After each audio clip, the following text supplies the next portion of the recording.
Boa noite, todo mundo bem? Graças a Deus. Estamos aqui para mais um vídeo.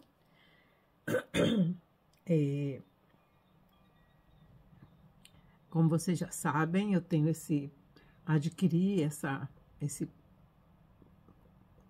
condição, né? Vou falar assim, depois das vacinas e depois que eu tive o Covid. Então, é uma situação que me acompanha já há um ano. Vai fazer um ano que eu tenho esse problema, assim, essa condição, né? Então, de vez em quando, eu vou sentir a garganta como se tivesse milhões de bichinhos andando nela e é horrível. Não é bom. Mas vamos continuar, né? Vamos vencer mais essa etapa. Se eu precisar parar no meio da leitura por causa disso e tossir, não se incomodem. Eu já estou me habituando a essa nova condição. Não é agradável, mas é o que tem para agora, né? Não tenho como evitar. Fui colocar o bichinho no corpo, agora aguenta as consequências, né? Mas vamos lá. Estamos estudando o livro do profeta Miqueias agora. Temos passado pelo livro do profeta Isaías e agora estamos no profeta Miqueias, que era também um profeta contemporâneo de Isaías. Ele morreu um pouco antes de Isaías ser martirizado, né? Esse profeta Miqueias também foi martirizado. Ele morreu aos 41, mais ou menos entre 40 e 41. E o ano da morte dele, deixa eu olhar aqui nas minhas, foi por volta de 696. Então, ele morreu um pouco antes do profeta Isaías. Ele não passou pelo Manassés, né? Por aquele rei, filho de Ezequias. Então, ele foi jogado de um despenhadeiro. E depois que jogaram ele, 2 discípulos dele foram lá e recuperaram o corpo dele, que foi sepultado no Iraque, porque ele morreu. Ele morreu em Israel. Quem morreu no Iraque foi o profeta Amós. Foi o profeta Amós? Não, foi o profeta Oséias. Nossa, é muito profeta, gente. É muito profeta. Então, foi o profeta Oséias que morreu, né, no Iraque. Mas estamos estudando hoje o 2º capítulo. Vou ler 2 capítulos hoje, porque os capítulos do profeta Miqueias são bem curtos. Então, vamos ler o 2º hoje. Ai daquele... Interessante que ele tem um título só para esses 2 capítulos, que é o 1 e o 2, tem o mesmo título, Juízo contra Samaria e Jerusalém. Então, vamos ver o que ele continua a falar contra Jerusalém e contra Samaria. Capítulo 2. Ai daqueles... Meu Deus.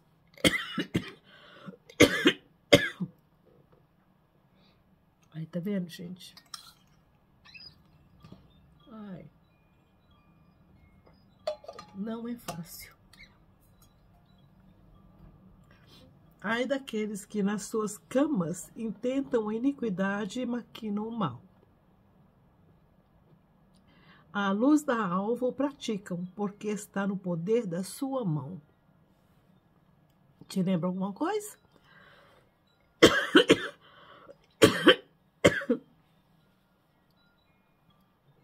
Então, ele está falando de pessoas que durante a noite maquinam mal contra alguém, fica pensando como é que ele vai fazer para destruir aquela pessoa, e quando amanhece o dia, ele já está com todo o plano, porque ele tem o poder de fazer isso. Te lembra alguma coisa? Te lembra alguém aí no Brasil? Pois é. Não é novo não, viu, gente? Isso é bem antigo. Já acontecia aqui, ó. No reinado de Samaria e no reinado de Judá.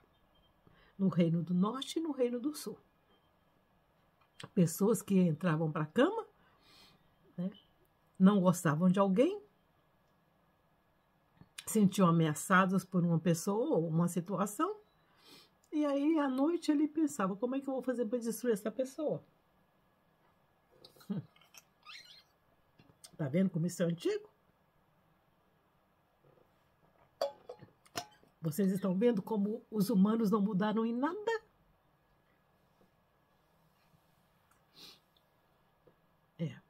Ai daqueles que nas suas camas intentam iniquidade e maquinam o mal.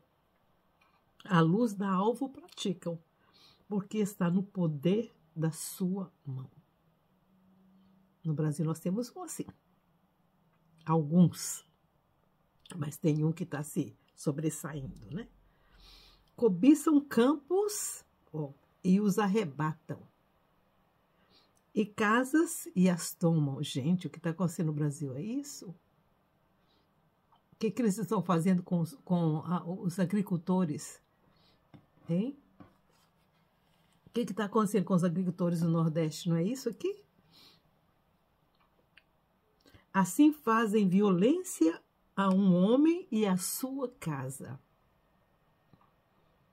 E a uma pessoa e a sua herança. Portanto, assim diz o Senhor, lá vem chibatada. Projeto um mal contra esta geração, do qual não tirareis os vossos pescoços, não andareis tão altivos. Gente, se Deus fez isso com a sua herança, com o povo que ele escolheu, imagino que ele não pode fazer com as pessoas de países como o nosso, chamado Brasil. Porque o tempo será mau. Naquele dia surgirá um provérbio contra vós, e se levantará pranto lastimoso, dizendo, nós estamos inteiramente desolados, a porção do meu povo, Deus a troca.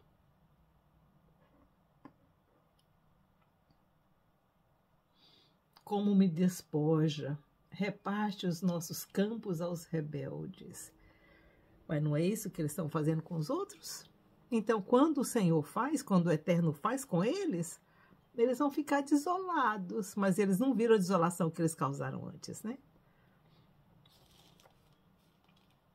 Portanto, não terás na congregação do Senhor quem lance o cordel pela sorte.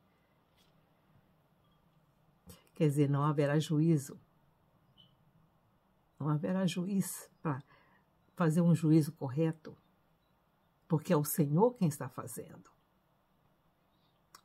Não profetizeis, dizem os seus profetas. Não profetizeis tais coisas, o opróbrio não nos alcançará. Era o que acontecia com o profeta Isaías e está acontecendo com Miqueias. Os falsos profetas, que nós temos muitos também por aí, falava, não profetiza essas coisas, não, a gente vai sobreviver, as coisas vão ser boas, e não escuta esse profeta louco que está falando que vai acontecer essas coisas, não. Não profetiza essas coisas, não, profetiza só coisa boa.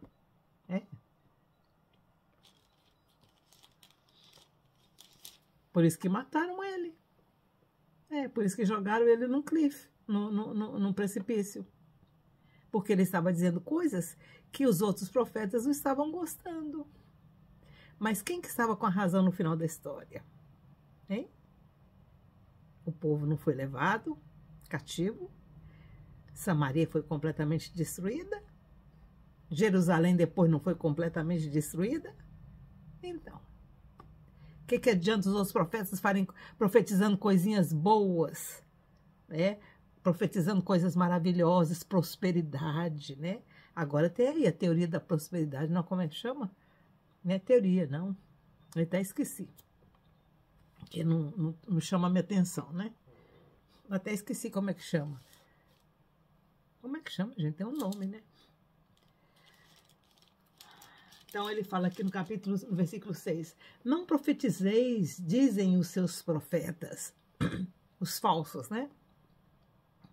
Não profetizeis tais coisas, né? Que vai haver destruição, que Deus vai pesar a mão, que vai haver a vara da correção. Profetiza isso não. O opróbrio não nos alcançará. Acaso disse ó casa de Jacó, está irado o Espírito do Senhor? São estas as suas obras? Não fazem bem as minhas palavras ao que anda retamente? Não mas há pouco se levantou o meu povo como inimigo. Coitada do profeta. De sobre a veste tirais a capa daqueles que passam seguros, como homens que voltam da guerra. O que o profeta estava dizendo aqui? Estava dizendo, olha, o povo, vocês estão roubando. As pessoas passam, andam na rua, pensando que estão seguras, e vocês vão lá e arrancam a capa dele. Tiram o que ele tem, que é a proteção. Capa, gente, eu sei aqui na Inglaterra, porque, né, capa que é uma coisa muito importante. Se te roubam uma capa na rua, quando você está na rua, e você não tem uma proteção física para proteger contra o frio, você está roubado, né? Você vai ter uma hipotermia, né, que chama. A gente já tem que ficar tomando isso para aliviar um pouco a garganta, impedir que a tosse venha. Não adianta muito não, mas ajuda. Lançais fora as mulheres do meu povo, das suas casas agradáveis, dos seus meninos tirais a minha glória para sempre. O que o profeta está dizendo aqui?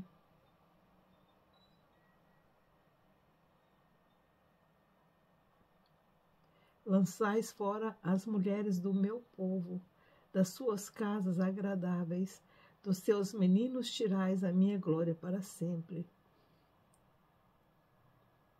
O que ele está dizendo aqui, gente, é que os homens, porque as mulheres nessa época, elas não tinham não tinham voz nenhuma, né? Então, quem mandava, quem fazia tudo eram os homens. Então, o profeta estava dizendo aqui que eles estavam tirando das mulheres e das crianças o direito de adoração ao Deus verdadeiro, porque os homens estavam cometendo tanta coisa ruim que isso ia atingir todo mundo, ia atingir as mulheres e atingir as crianças, como atingiu. Quer dizer, está colocando responsabilidade do sofrimento que vai causar as mulheres que viviam, né, agradavelmente nas suas casas. Elas vão ser tiradas, vão ser retiradas, e os meninos também. E eles não vão conhecer o Deus verdadeiro, porque eles vão ser levados para o cativeiro, e lá eles vão aprender outras culturas. É isso que o profeta estava falando para o povo. Levantai-vos e andai, porque não é aqui o vosso descanso. Por causa da imundícia que traz destruição, sim, destruição enorme. O profeta está dizendo para o povo de Samaria que eles tinham que levantar e fugir, embora. Esse versículo aqui, normalmente o povo usa nessas caixinhas de promessa, né? Mas o contexto dela não é bom não, viu, gente?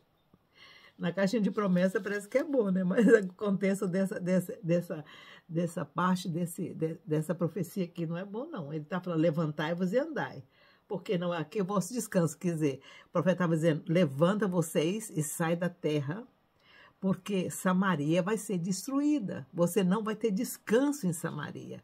Então sai, por causa da imundícia que traz destruição.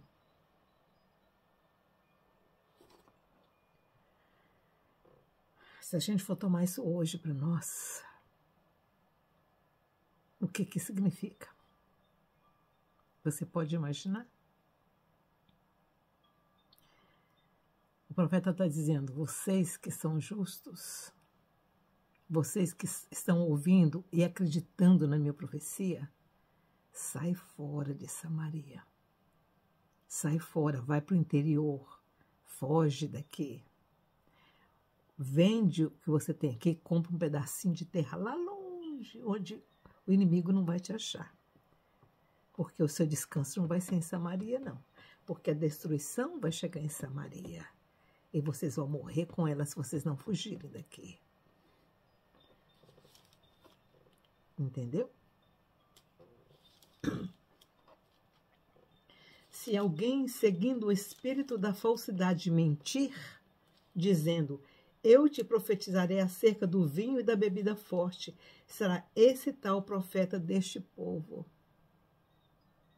Então, o que o profeta está dizendo, o que o profeta Miqueias está dizendo aqui é o seguinte: vocês estão ouvindo os seus profetas falsos, dizendo que vai ficar tudo bem, que vai ter bebida aqui forte, que vocês vão ser felizes, que não vai acontecer nada. Vocês estão ouvindo esses profetas? Porque esse é o profeta que está no meio de vocês, dizendo coisas boas, quando na verdade a ruína está chegando. Certamente te ajuntarei todo, ó Jacó. Certamente congregarei o restante de Israel. Pô-los-ei todos juntos, como uma ovelha no aprisco, como rebanho no meio do seu curral. Farão estrondo por causa da multidão dos homens. Subirá diante deles aquele que abre o caminho. Eles romperão e entrarão pela porta e sairão por ela. O seu rei irá diante deles e o Senhor à sua testa. Quer dizer, no meio dessa confusão, desses falsos profetas, dessa profecia de destruição de Samaria, o Senhor está fazendo uma promessa aqui. O final desse capítulo, ele acabou aqui, 12, 13 e 14. 12 e 13, são só 13 capítulos, 13 versículos. O versículo 12, o versículo 13 já é uma profecia de futuro, tá? Que ainda não aconteceu. Quer dizer, o profeta fez aqui como Isaías fazia.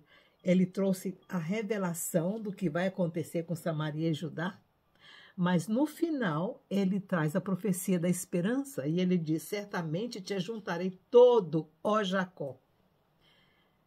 Quando ele diz assim, ele está dizendo, eu vou juntar todas as 12 tribos de Israel. Todos os filhos de Jacó, eu vou congregá-los. Certamente congregarei o restante de Israel. Todos os filhos de Israel, de Jacó, que sobraram dessa confusão toda de 2.600 anos, um dia, no futuro, o Senhor vai congregá-los todos. Pô-los-ei todos juntos. Olha que promessa linda, gente. Graças a Deus. Então, tem remanescentes das 12 tribos. Bom, a gente sabe remanescentes das 12 tribos que estão lá em Israel agora, que é a tribo de Judá, a tribo de Levi e a tribo de Manassés, né? Mas as outras tribos estão sumidas. Mas a promessa aqui é, pô-los-ei todos juntos como ovelhas no aprisco. Como rebanho no meio de seu curral, farão estrondo por causa da multidão de homens. Subirá diante deles aquele que abre o caminho. Quem que abre o caminho? É o Messias. Eles romperão e entrarão pela porta e sairão por ela. Quer dizer, vai haver uma movimentação de gente dentro de Jerusalém. Também Samaria, por que não? Ele pode estabelecer o reino, a capital em Jerusalém, como ele já prometeu, né? Como nós sabemos pelo profeta Isaías. Eu não sei se o profeta Miqueias vai fazer a mesma coisa, a gente vai estudar, né? Vamos continuar estudando. O seu rei irá adiante deles e o Senhor à sua testa. Quer dizer, nós vamos ter um rei e vamos ter o Messias. Todos dois estarão em Jerusalém, estendendo seu reino por toda a Judéia e por toda a Galileia e por toda a Samaria. Graças a Deus, louvado seja. Capítulo 3. repreensão aos chefes e aos profetas. Quer dizer, havia mais profetas na cidade. Não eram só esses que nós vamos estudar. Haviam mais profetas, os falsos profetas, mas eram profetas. Então eu disse, ouvi vós, chefes de Jacó. Isso aqui, ele está profetizando mais para Samaria, tá? E vós, príncipes da casa de Israel. Tá vendo? O reino de Israel, o reino do sul. O reino do norte. Não é a vós que pertence saber a justiça? Ele está confrontando os reis, os príncipes, ele está confrontando o rei e os príncipes, e os chefes do povo, e dizendo, não é a vós que pertence saber a justiça? Vamos fazer isso para os nossos dias também? Nós temos uma cambada de ministros lá, né? Da justiça, que não fazem justiça nenhuma, são injustos. Vamos ver? Não é a vós que pertence saber a justiça? A vós que aborreceis o bem e amais o mal, que arrancais a pele de cima deles e a sua carne de cima dos seus ossos. Ele está dizendo, vocês, príncipe e juízes,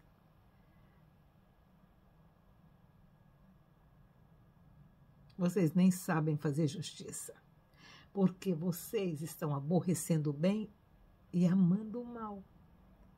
Estão falando que o bem é ruim e que o mal é bom. Vocês estão tirando a pele das pessoas. Quer dizer, gente,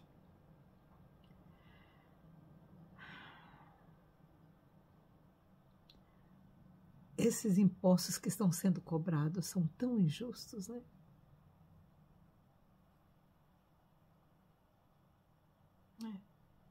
Ainda come a carne do povo. Tira a pele e arranca a carne. E deixa só os ossos.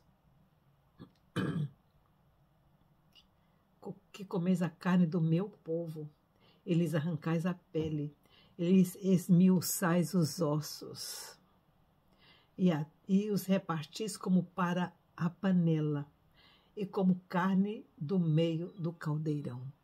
Gente, o profeta Miqueias está fazendo uma comparação tão horrível, mas era o que o profeta estava vendo acontecer lá na Judéia e lá em Samaria. Os reis estavam explorando tanto o povo, tanta a pobreza, que ele compara a você arrancar a pele, arrancar a carne e ainda triturar os ossos para você aproveitar o que for possível daquela situação do povo.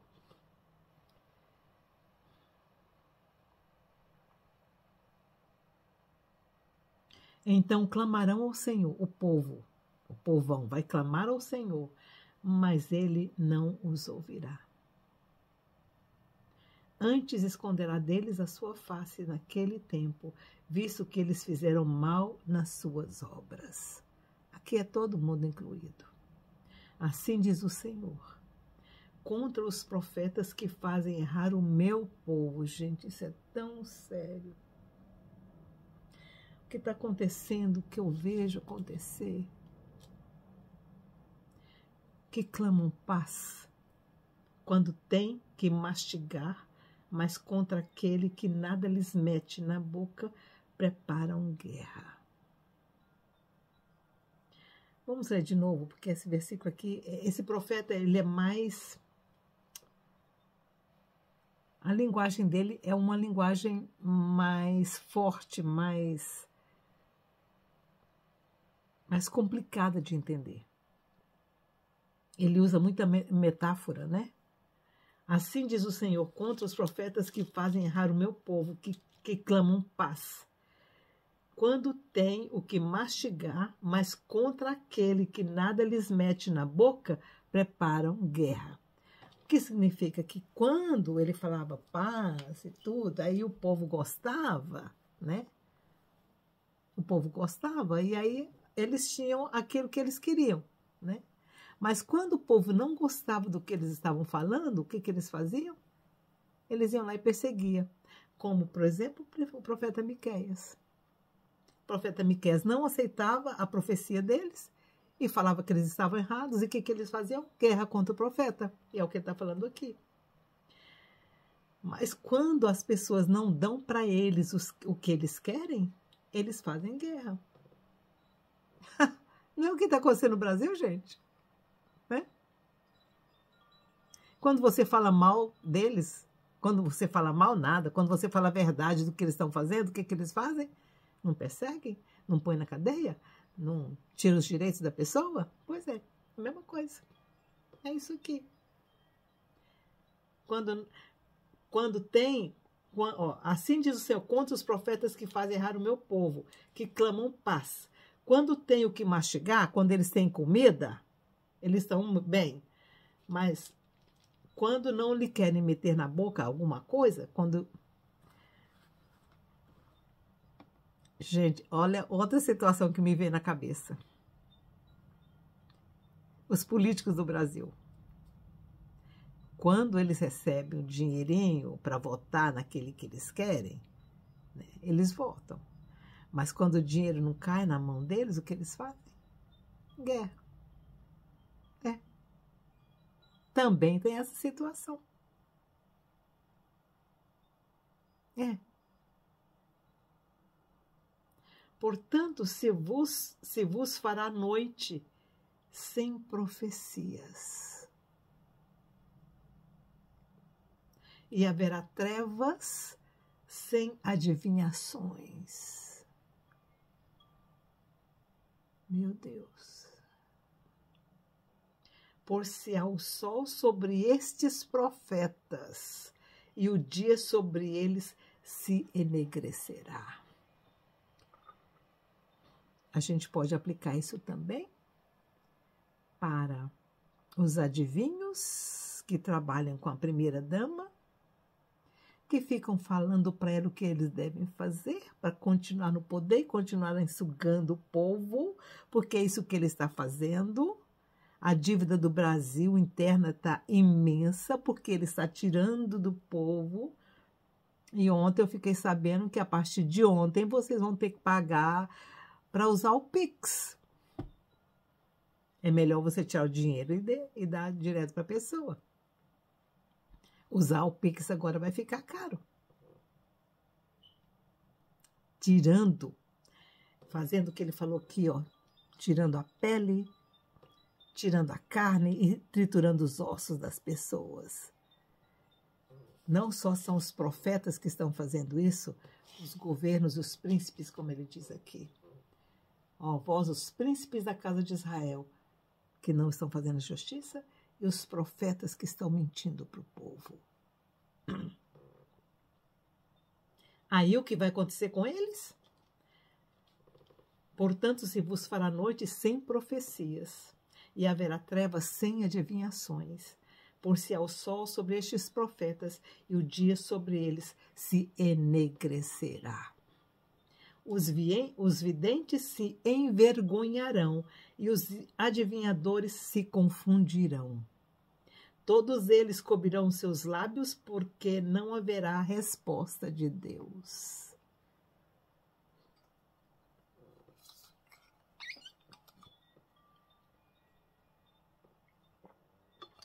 Gente, isso aconteceu lá 2.600 anos atrás, 2.700 anos atrás, e vai acontecer também agora. A gente está estudando esses profetas não é à toa. É uma forma do Eterno nos mostrar o que está por vir. E não adianta fugir. Não adianta falar, eu não acredito. O problema é seu. Mas que vai vir, vai.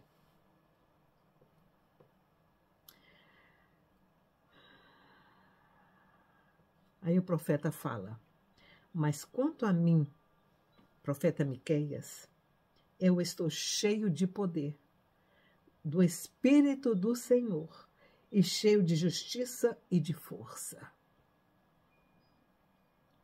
para anunciar a Jacó a sua transgressão e a Israel o seu pecado. Gente, que seja essa a palavra nossa da agora para frente, tá? Dos profetas que estão tentando entender a palavra e aplicar na própria vida, como nós estamos estudando isso aqui. Gente, isso é sério. O profeta Miqueias pagou com a própria vida o seu ministério. Ele foi jogado de uma um despenhadeiro. Não foi uma morte muito interessante. Ele se arrebentou inteiro. Suas entranhas saíram tudo para fora. Mas ele disse: mas quanto a mim, eu estou cheio de poder do Espírito do Senhor e cheio de justiça e de força, para anunciar a Jacó a sua transgressão e a Israel o seu pecado. Ouvi agora isto, vós chefes da casa de Jacó, e vós governantes da casa de Israel, que abominais a justiça e perverteis tudo o que é direito. Oh, Jesus! Gente, eu fico impressionada com isso. Como é que nós não mudamos nada?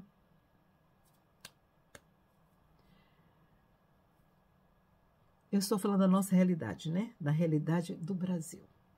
Alguns países na Terra, elas já estão numa evolução um pouco melhor. Você chega a alguns países da Europa que você não tem mais gente roubando na rua, você pode deixar suas coisas, que você chega, passa uma semana, você vai lá e está no mesmo lugar. Já existem países assim. Mas o Brasil, infelizmente, não é assim. No Brasil, a cultura ainda é eu primeiro, depois você, eu depois você, entendeu? Primeiro eu, e depois os outros. Ao invés de ser nós, igual uma situação que eu já vi algumas vezes falando, algumas pessoas falam que quando vão à Suíça, à Suécia, né, esses países, né, bem mais evoluídos, né, com educação melhor, as pessoas não ficam burlando, né? Por exemplo, você chega numa estação e tem um lugar para onde você pode passar que você não precisa pagar se você está com um problema financeiro. Mas ele percebeu que ninguém passava naquela coisa. Todo mundo estava passando pelas catracas. Aí ele ficou impressionado com aquilo, né? Por que as pessoas não usam aquilo lá? Não, aquilo lá é só para quem não tem dinheiro. Mas para quem tem? Ele falou assim, não, mas e se a pessoa não quiser pagar, quiser entrar por lá? Ela falou assim, mas por que ela faria isso? Você percebe a diferença daqui? É isso aqui. Ouvi agora isto, vós chefes da casa de Jacó, e vós governantes da casa de Israel, que abominais a justiça e perverteis tudo o que é direito, edificando a Sião com sangue e a Jerusalém com perversidade. Os seus chefes dão as sentenças por suborno, gente. Ai, Jesus, tem misericórdia de nós. E os seus sacerdotes ensinam por interesse. E os seus profetas adivinham por dinheiro. Que mais? Já acontecia lá. Mesma coisa de hoje, não é? Os seus chefes dão as sentenças por suborno. Nossa, é o que mais acontece, né, no governo brasileiro. Os seus sacerdotes ensinam por interesse. Tem algumas igrejas aí no Brasil que os donos hoje são os mais ricos, né? Pois é. E os adivinhadores adivinham por dinheiro. E é o que acontece com os pais de santos aí no Brasil. Você paga tanto para você fazer isso, isso, isso. Pois é. Ainda se encostam ao Senhor dizendo: gente, não está o Senhor no meio de nós? Nenhum mal nos sobrevirá.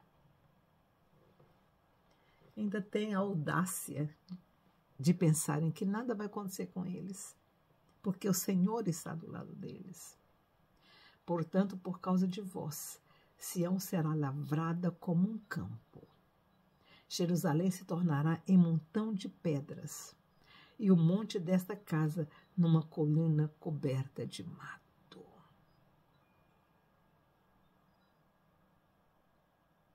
Esse foi o capítulo 3. Estudamos 2 capítulos hoje. Estamos aplicando nas nossas vidas, na nossa realidade de hoje, que não mudou nada, na dica de nada, por 2.700 anos. Estamos vivendo as mesmíssimas coisas, o que é uma coisa deplorável. Oh, Jesus de Nazaré, tem misericórdia de nós. Então, gente, esse capítulo ficou um tanto quanto grande, mas é o que nós temos para hoje. E quase que eu não tossi, né? Eu tentei evitar com a minha água especial. A água de hoje é aquele Ora Pro Nobis, lembrei. Ora Pro Nobis. Eu fiz da folha, né? Eu trouxe do Brasil, plantei e brotou. Trouxe os galinhos, eles brotaram. Eu tenho 2 pezinhos agora. Tão pequenininhos, desse tamanhozinho assim, mas tem muita folha. Então, eu estou fazendo chá, eu fiz o chá de infusão. Estou tomando de ontem até hoje, né? E ainda dá para amanhã ainda. Vou tomar 3 dias desse chá. Então tá, gente, fiquem com Deus, senão vai ficar muito, muito, muito longo esse capítulo. Que o Senhor vos abençoe e vos guarde, a mim também. Tchau, tchau.